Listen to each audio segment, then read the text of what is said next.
Hello everyone, welcome to Jharkhand news channel. Hope you are doing well and great. आज की ताज़ा खबर में आप सभी का स्वागत है। झारखंड की हर एक खबर सबसे पहले देखने के लिए झारखंड न्यूज चैनल को सब्सक्राइब कर ले और साथ ही बेल आइकन को प्रेस कर ले लेटेस्ट अपडेट पाने के लिए। तो चलिए वीडियो को शुरू करते हैं। राजहित में बहुत ही महत्वपूर्ण सवाल है और काफी लंबे समय से ये मामला लंबित। अध्यक्ष महोदय, जो खंड एक को देखा जाए, का को देखा जाए, और उसमें जो जवाब दिया गया है, अध्यक्ष महोदय, मैं आसन के माध्यम से सरकार से पूछना चाहूंगा। इसमें दिया गैर सरकारी सहायता प्राप्त अल्पसंख्यक सहित प्रारंभिक एवं माध्यमिक विद्यालयों में निदेशालय के पत्रांक 1945 दिनांक 11/12/2018 द्वारा मार्च 2019 तक नई नियुक्ति पर रोक लगाई गई थी। वर्तमान में यह प्रभावी नहीं है। अध्यक्ष महोदय, सरकार द्वारा जब कहा जा रहा है कि वर्तमान में यह रोक प्रभावी नहीं है, क्या सरकार आसन के माध्यम से हटाई गई जो रोक का संकल्प है वो उपलब्ध कराएगी? माननीय मंत्री जी। अध्यक्ष महोदय, आज शिक्षा विभाग का प्रथम प्रश्न आया है और विश्व महिला दिवस के अवसर पर सभी महिला सदस्यों को मैं आभार प्रकट करता हूं। और माननीय हमारे बंधु जी बहुत जानकार आदमी, शिक्षा मंत्री भी थे, शिक्षा मंत्री भी रह चुके हैं। इसमें कुछ कहने की बात नहीं है। ये उत्तर सरकार की ओर से स्पष्ट दे दिया गया अध्यक्ष महोदय कि पिछली सरकार ने रोक लगाया था, इस रोक को हम लोग हटा दिए हैं। ये जो मांगा गया है हम आपके माध्यम से उनको दे देंगे। अध्यक्ष महोदय, हमें सुनाई हमको नहीं दिया। संकल्प का जो प्रति आपने मांगा, मंत्री जी मेरे माध्यम से आप तक पहुंचा देंगे। अध्यक्ष महोदय, दूसरा इसी में है अध्यक्ष महोदय कि गैर सरकारी सहायता प्राप्त अल्पसंख्यक सहित प्राथमिक विद्यालयों में उन्हीं के द्वारा जवाब दिया गया है कि 31 मार्च 2019 के उपरांत माननीय मंत्री के उपरांत लगभग 20 से 25 शिक्षकों की नियुक्ति की गई है। अध्यक्ष महोदय, मैं पुनः आसन से आग्रह करूंगा कि सरकार से वो सूची उपलब्ध तो करा दीजिए, इसीलिए कि जवाब में दिग्भ्रमित किया जा रहा है। सूची उपलब्ध करा दिया जाए अध्यक्ष महोदय। ठीक, माननीय मंत्री जी। अध्यक्ष महोदय, जो बंधु जी की मांग है ये सरकार और विभाग ने किया है, हम सूची उपलब्ध करा देंगे। ठीक, सूची उपलब्ध करा देंगे। तीसरा पूरक अध्यक्ष महोदय, तीसरा पूरक अध्यक्ष महोदय, अध्यक्ष महोदय, गैर सरकारी अल्पसंख्यक विद्यालय का मामला है। भारतीय संविधान का अनुच्छेद 30(1) धार्मिक एवं भाषाई अल्पसंख्यक समुदायों को विवेकानुसार विद्यालय की स्थापना एवं संचालन का अधिकार प्रदान करता है। अध्यक्ष महोदय, इसमें जब तक नियुक्ति नियमावली नहीं बनाया जाता है अध्यक्ष महोदय, तब तक एक तरफ से कहा जाए कि टालने वाली बात होगी। खंड 2 में देखा जाए अध्यक्ष महोदय कि गैर सरकारी सहायता प्राप्त अल्पसंख्यक सहित प्रारंभिक एवं माध्यमिक विद्यालयों के नियुक्ति हेतु नियमावली गठन की कार्यवाही प्रक्रियाधीन है।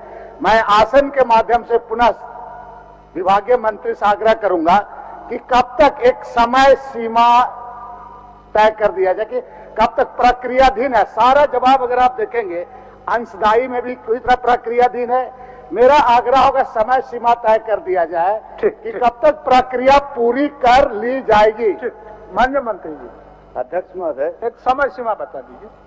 माननीय सदस्य को जो चिंता है हम यथाशीघ्र कर देंगे।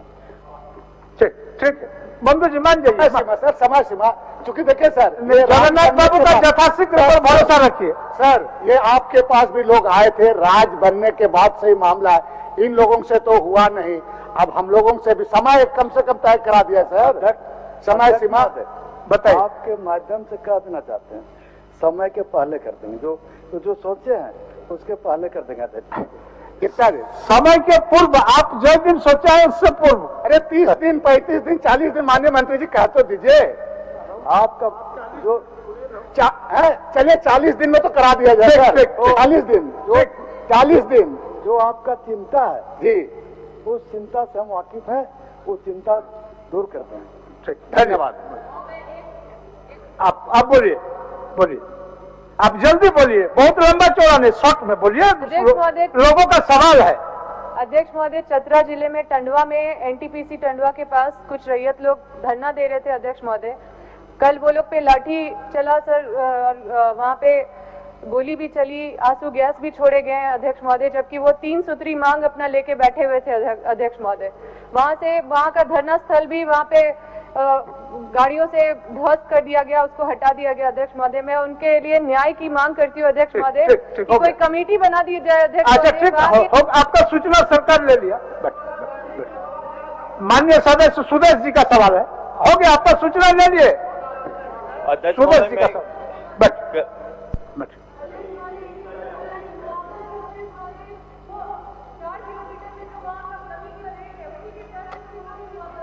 आपका सूचना सरकार संज्ञान में ले लिए संज्ञान में, और फिर जो होगा वो लोग करेंगे। ठीक, बैठ। सुदेश जी, माननीय सदस्य सुदेश जी। अध्यक्ष महोदय, सरकार का जवाब आया है, आप इसको देख रहे हैं कि सरकार Jharkhand state sand mining policy 2017 के तहत कैटेगरी 1, कैटेगरी 2 तय की है। कैटेगरी 1 पंचायत स्तर के लिए संचालन करने के लिए छोड़ दिया। कैटेगरी 2 के बालूघाट का संचालन सरकार खुद करेगी, निगम खुद करेगी, ये कहा गया है। मैं उन्हीं के जवाब पर केवल ये पूछना चाहता हूं कि सर, कैटेगरी 2 में 608 बालूघाट हैं। 608 बालूघाट का सरकार ये कह रही है कि 22 बालूघाट का संचालन निगम कर रहा है। तो मैं अध्यक्ष महोदय आपके माध्यम से पूछना चाहता हूं कि 586 बालूघाट से जो है, इसका संचालन किस माफियों के लिए छोड़ दिया गया है और इसमें किसका कब्जा है, ये जानना चाहते हैं। माननीय मंत्री जी।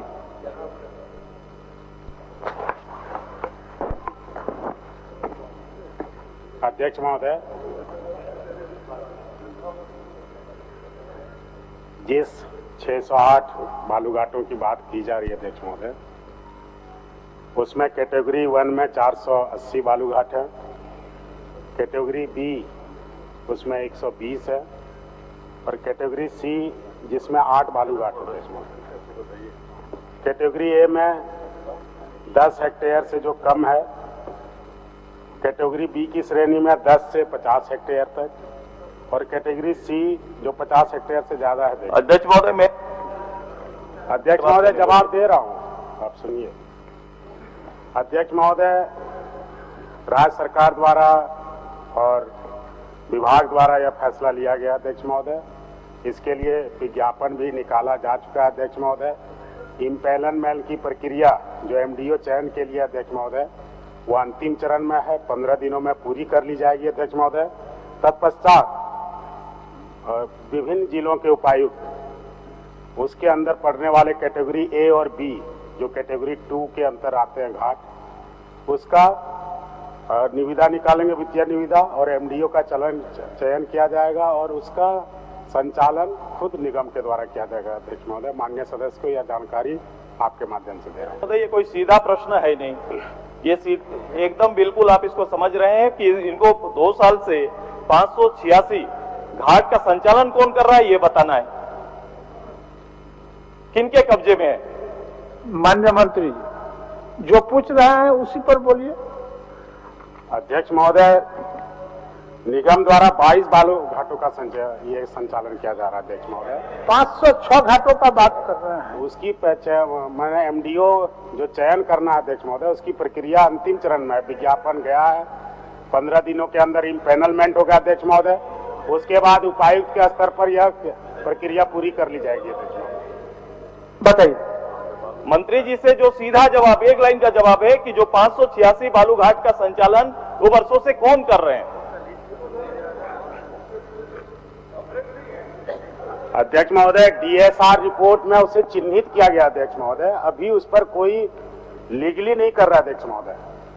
ये तो हम कह रहे हैं कि उसके लिए हमने विज्ञापन दिया है संचालन के लिए, उसके लिए लोग आए हैं, हम उनका इम्पैनलमेंट कर रहे हैं, 15 दिनों के अंदर इम्पेनलमेंट पूरा करके सभी उपायुक्त को वित्तीय निविदा के माध्यम से एमडीओ चयन के लिए अधिकृत किया गया अध्यक्ष महोदय।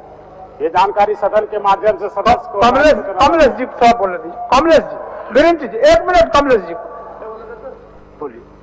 अध्यक्ष महोदय, कि बालू का समस्या बहुत गंभीर है अध्यक्ष महोदय, और मेरे ख्याल से जितने भी माननीय सदस्य यहाँ पर बैठे हैं, हर क्षेत्र का स्थिति इतना भयंकर और खराब स्थिति है कि जो भी आवास योजना है, जो भी सरकारी काम है, जो भी विकास के लिए काम हो रहा है, कहीं भी कोई बालू नहीं दिया जा रहा है। और जो गरीब अपना घर बनाने के लिए बालू ले जाता है, उसको भी इन लोग पुलिस द्वारा छापामारी करके पकड़ते हैं। अध्यक्ष महोदय, इस पर माननीय मंत्री जी को भी कोई निर्णय लेना चाहिए। और यह सही बात पूछे हैं सुदेश बाबू भी कि ये जो आपका जो दिया गया है कि इतने घाटों का क्या थी है स्थिति, इनको बताना चाहिए, क्योंकि हर क्षेत्र की स्थिति बालू के लिए काम रुका हुआ है अध्यक्ष महोदय। आपके माध्यम से सरकार का ध्यान आकृष्ट कराना चाहता हूं। मेरा सवाल था महोदय, पिछले बजट सत्र में और सरकार ने कहा था कि अप्रैल महीने से जीएसएमडीसी बालू बेचने का काम करेगा। 1 साल हो गया महोदय, और कह रहे हैं कि कोई घाट से अभी बालू की बिक्री नहीं हो रही है। विधानसभा की एक कमेटी बना दीजिए महोदय। आप देखिए महोदय, कौन सा ऐसा जिला है महोदय जहां बड़ी संख्या में बालू की लूट नहीं हो रही है महोदय। इसी के साथ ही आपको अगर वीडियो अच्छी लगी तो उसे लाइक करना, शेयर भी करना अपने दोस्तों के साथ फेसबुक और व्हाट्सएप पर। और अगर आप झारखंड न्यूज़ चैनल पर पहली बार आए हैं तो नीचे लाल बटन दबाकर सब्सक्राइब करें। Thank you, take care.